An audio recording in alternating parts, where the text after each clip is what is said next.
Royal Enfield has launched its new 350cc motorcycle, the Meteor. They had been working on this for the last 4 years or so. So what's the strategy behind this new product? We're joined by the MD of Eicher Motors, Siddharth Lal. Siddharth, thank you so much for joining us here on CNBC TV 18.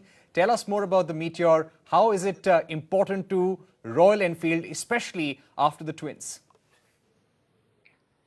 Yeah, we're absolutely delighted to be launching this new motorcycle, the Meteor 350. It's been 4 years plus in the making. We've done hundreds, lakhs and lakhs of kilometers of test riding, including myself. We've done lots of riding for the last 18 months on full production motorcycles. So it's really, it's a full new development cycle. We've taken all the learnings, all the rides that we've done on our cruisers from the 90s onwards. We had the City Bike, we had the Lightning 535, we had the Thunderbird. And Thunderbird's been the #1 cruiser in India for nearly 2 decades. Taken all that learning and we've put what we believe and what we've understood from our consumers, the best foot forward, the best package in terms of a really refined highway motorcycle. It is a refined motorcycle that's meant for the highway. It does everything superbly. You can drive for hours, you can drive for days, you can drive for weeks, and you'll enjoy every minute of it. You won't get tired. And of course, you can ride in the city for your work and back and medium distance, whatever you want. So it's really meant for the highways, meant for the roads, but equally amazing for the cities. And we made it such that it's very refined so that you really enjoy the throttle response, the ride, the handling, the turns that you take. So that's really the essence of it. Utter refinement in highway cruising, easy cruising as we call it. All right, so it'll be an easy cruiser. The company has been speaking a lot about digital interventions for the customer. Are we going to see this in the Meteor as well? Absolutely. So at Royal Enfield over the last many years, we've been working a lot towards digitally connecting with consumers, and we have very good interaction with our consumers. It's a one-to-one type of interaction that we do digitally in many ways. But now we're taking it many steps further.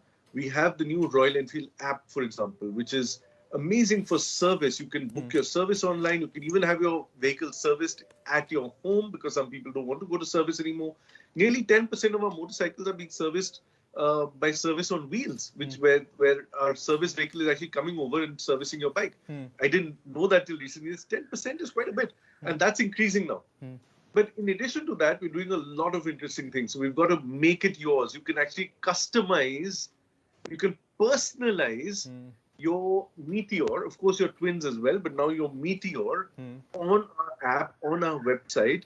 You can customize it. You can choose your color, you can choose your wheels, you can choose your seat, you can choose all sorts of things and various different colors, a lot more than you can show in showrooms, as it were. And it'll be made in very short time and delivered to your closest dealer in very short time. So these are kind of interventions we're doing, but even more so on the Meteor, we have a brand new navigation pod, which is of course driven through your mobile phone. But the navigation pod is called Tripper. It's based on Google Maps. The back-end engine is Google Maps. It's not some shabby stuff in the background. It's the maps that we use every single day. It's a user interface that we understand.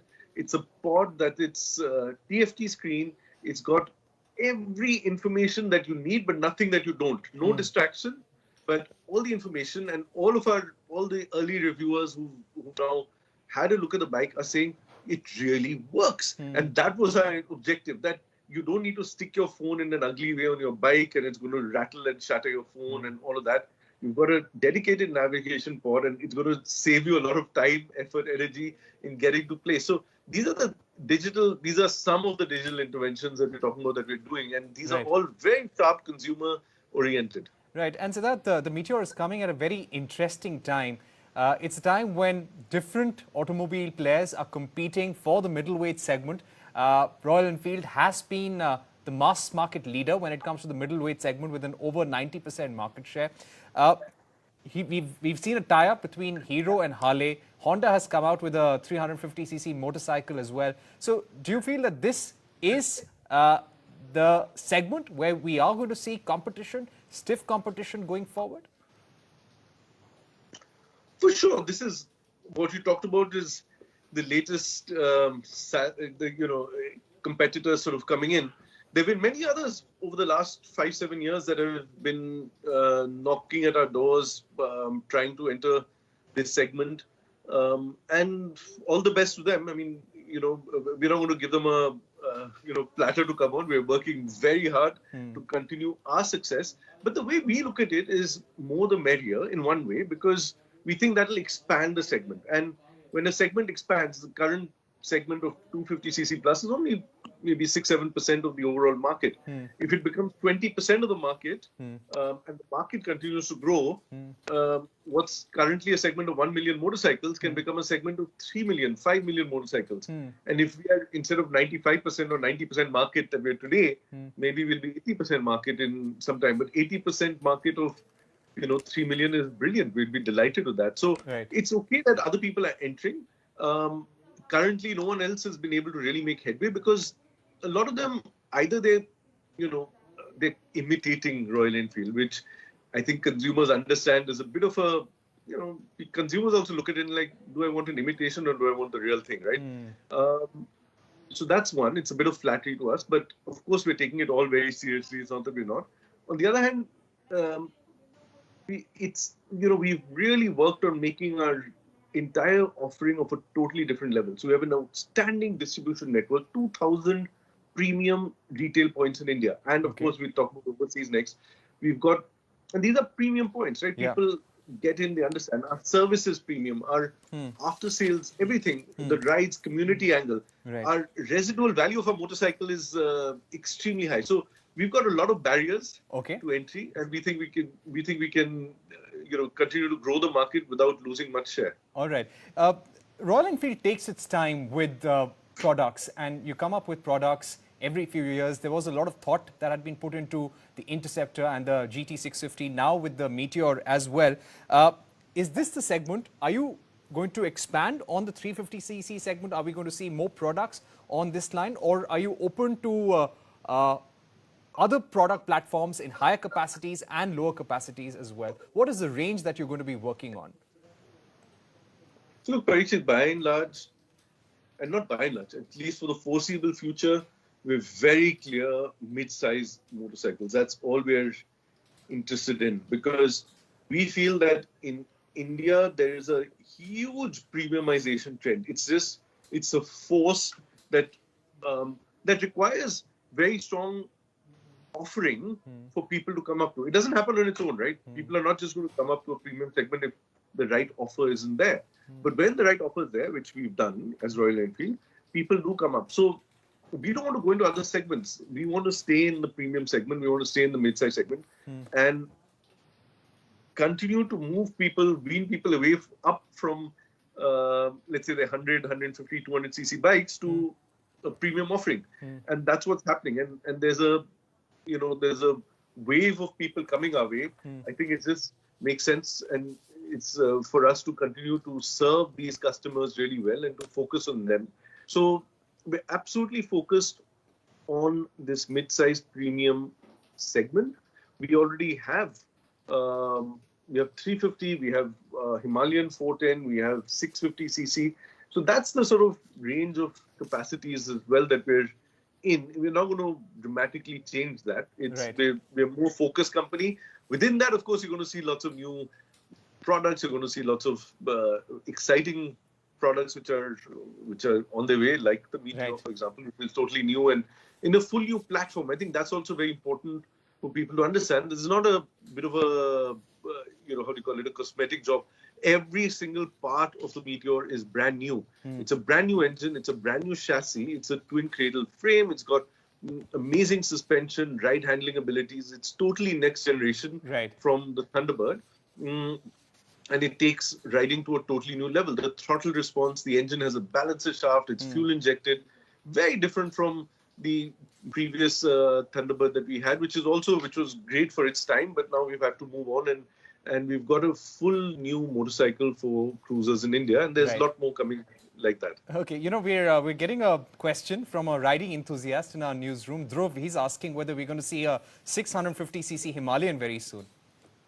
Well, Dhruv, that's a concept that appeals to me also tremendously. But honestly, I can't tell you about future products. We try lots of things. We keep attempting. We keep putting things together. We do a lot of work in our skunk works and putting bits and bobs together. Some will make it, some won't. I can't tell you which ones at this point. But yeah, there's a lot of experimentation going on in the background for sure. Okay. Just to speak about exports, you told journalists a few days ago that you would like at least 20% of your revenue to come from global markets in the future. But how do you plan to achieve this? And do you also feel that exports for Royal Enfield have been below par? Because we have seen them in the range of 3,000 to 4,000 for several months now, for more than a year now.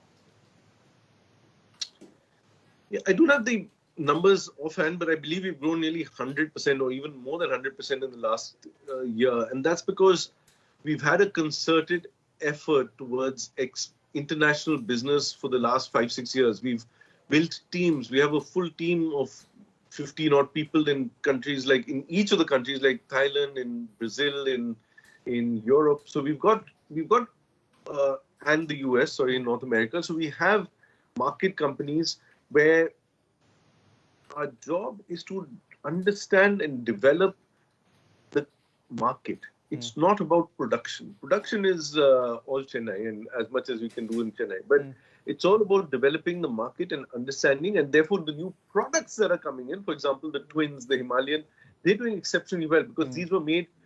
Certainly, the twins were made with an eye on international markets. And for example, the Interceptor 650 was the number one motorcycle in the UK market for a few months running. Number one in the entire UK market. Our ambition was to be number one in middleweights, but it just sort of took off, and we became number one in across the market. So that's what's happening. We're able to. People are seeing the value, seeing the finesse, the beauty, and all of that in our motorcycles.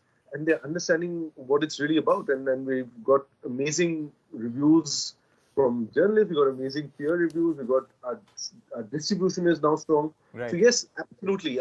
Not only the 20% revenue, I don't honestly care about percentages as much as I care about the fact that can we become the main, or let's say the only premium consumer brand coming out of India and a global consumer brand coming out of India. That's our ambition, and to become number one in mid-size in countries around the world and in the entire world.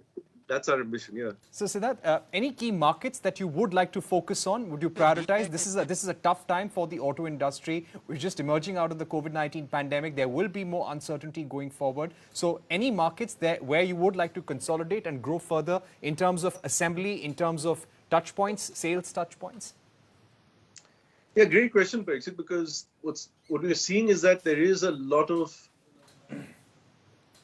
move to personal transportation around the world now, right? People are just a bit more wary of public transportation for the time being because of COVID.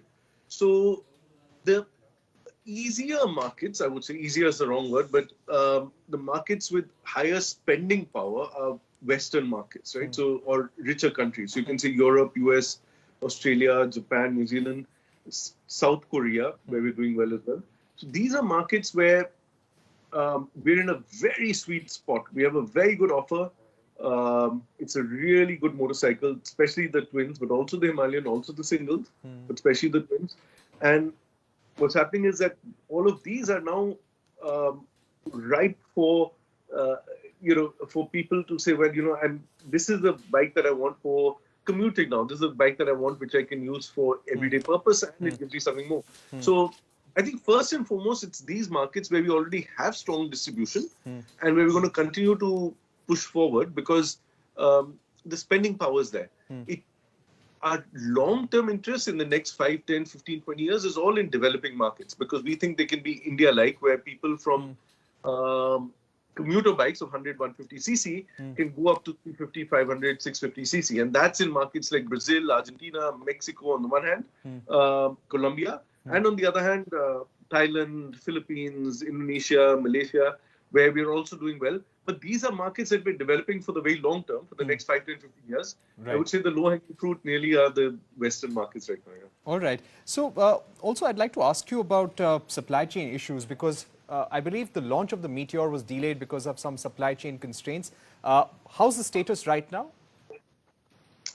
So we didn't want to have start and stop to a new product, right? Because there was, when you're starting a full new product, you have all new parts in this case.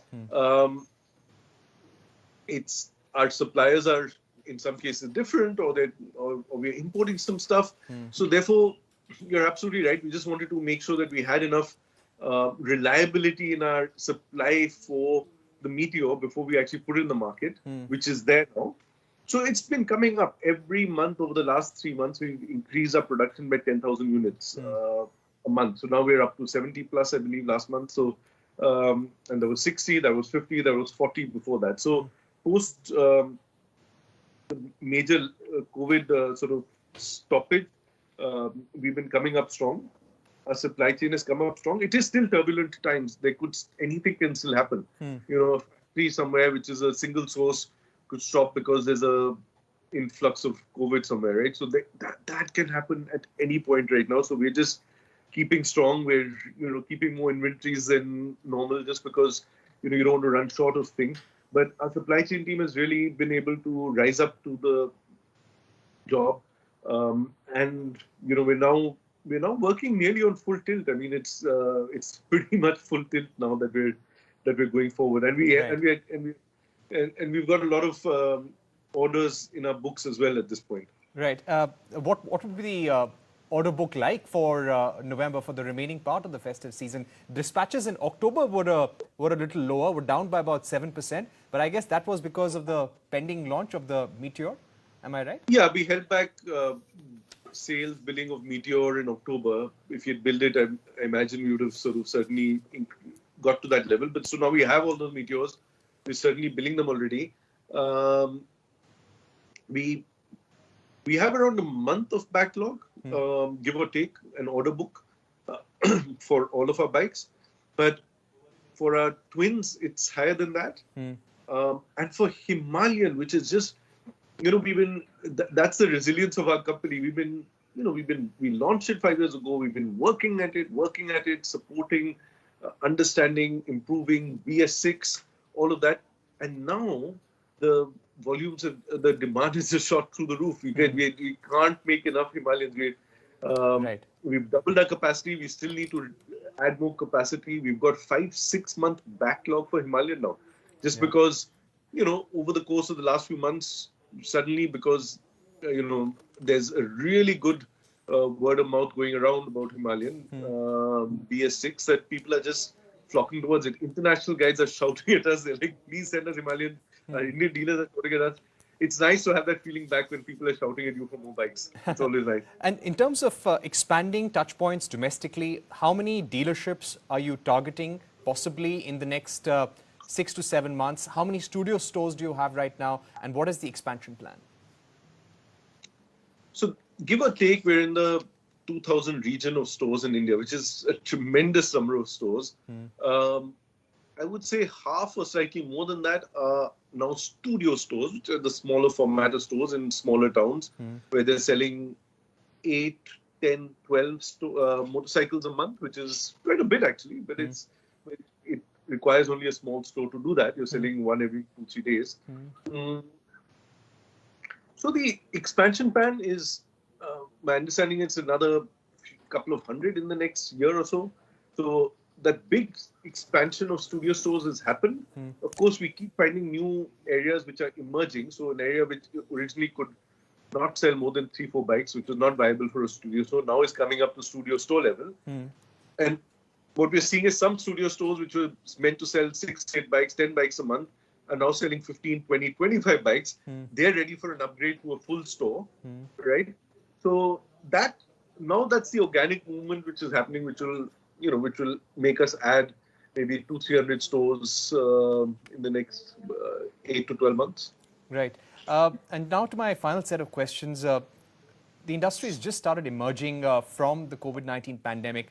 While passenger vehicle sales have hit the growth path, year-on-year growth has improved for several passenger car makers. When it comes to retails, especially in the two-wheeler segment, retails are still lower year-on-year, Siddharth. So, do you think demand has been slow in coming back to the two-wheeler space? And how do you see this panning out in FY21? How will the year end? What will be your outlook for this fiscal? Look, my limited understanding, I'm not following the entire two-wheeler industry very closely of what's happening to other manufacturers that much, and I can't comment on the industry that much as such. What I can see is that the months that we lost in actual stoppage, that's not going to be made up, right? And post that, there was months where the ramp up was, there was a ramp up time where you again lost some production and sales.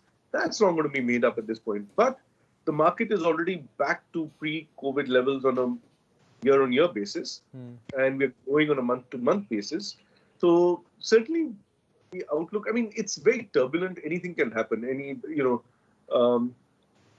There's another wave of COVID. There's another situation happening. There's supply chain issues. There's global meltdown. Who knows what could happen at this point? So, right. To predict what's going to happen is very tough.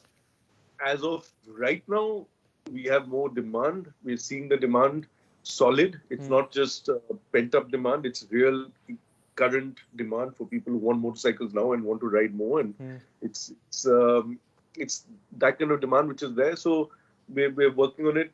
And I think, and therefore, in the coming months, we're already, I mean, as you can see, we have order books. We just have to now service our orders and produce enough. That's our challenge right now, and we are ramping up. We're ramping up production to very high levels now. Right, and you have about $1 billion in cash, you said recently. How does the company plan to do it? Because everyone is saying right now in the pandemic, cash is king. So how will you save costs and yet focus on the right product development? So yeah, cash is absolutely king. It was even during very tough times like this, the kind of cash that we have on our balance sheet allows us to continue to look in the long term. We don't have to slash costs and cut ourselves to the bones or do things which are very short term in nature, which will stop us from doing long term projects. All our long term projects are on, and we continue to grow our cash now. There was a time when we needed to pump in some money into working capital because of the stoppage in the business. But we have that ability, right? We have no issues whatsoever. We have that ability. We have the strong balance sheet. We've taken the opportunity during the downturn to reduce costs, to reduce extra flab that we had, which companies develop a little bit every now and then. And to also reorient ourselves. So more than that, it's really to focus ourselves on digital, for example. So we become very strong on the digital front. Inquiries have gone from 10% of our inquiries used to be online and digital. It's 60%. Our conversions have also doubled.